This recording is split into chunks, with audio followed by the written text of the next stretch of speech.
So many sons of an enlightenment inheritance, and so many daughters perpetually sharing it. Yeah, so many descendants of Luther's reform, my God, my Bible, my life, I'm reborn, and so many offspring of that philosopher Hegel, but so many don't know that they be wearing that label.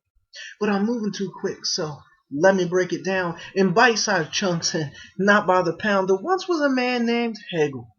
He kind of saw the world in tubes, black and white, wrong and right, square and round, red and blue, this side, that side, here and there. On the one hand, on the other, hate and care, inside, outside, on the bottom, on the top, sister or brother, go or stop. So why do I say this? Yeah, what's my reason?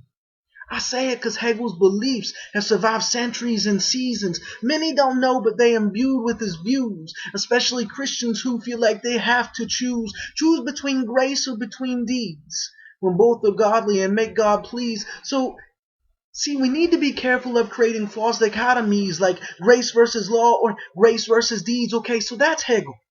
Now, step backward to Luther, who was a Reformation giant, a religious shaker and mover. Luther was a monk, devout as all get out, but internally tortured and couldn't figure it all out. So one day he read Romans and another Galatians, and boom, he had Eureka, a new view of justification. You see, earlier, he felt buried under the law.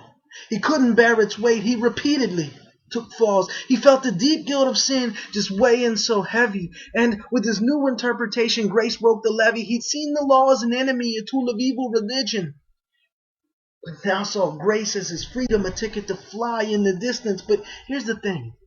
When Luther read Paul, Luther kind of got him wrong. Yeah, when Luther read Paul, he projected it upon the apostle, his own Reformation song, because Paul was a Jew among Jews who rejoiced in that identity and exalted in the law like the psalmist in prior centuries. He didn't have the hang-ups of a downcast Reformation cat, for when he was found by the Christ, he was still a Jewish man, and that is important to remember. Because the apostle was religious. He held to his festivals and he didn't dismiss it. This all leads me to say, again, that there's a false dichotomy in saying Jesus hates religion, because in Scripture that's not what we see. Jesus fulfilled the law and in it delighted.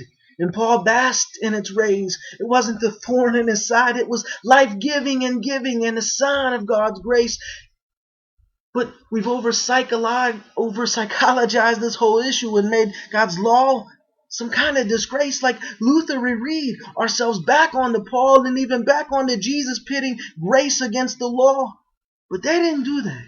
Now they knew true religion. Like old St. James said, it's redemption to widows and orphans.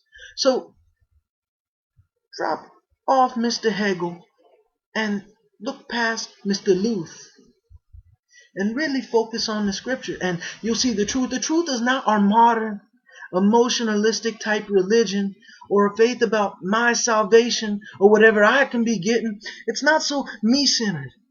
As a man on YouTube once said, and antagonistic to the church.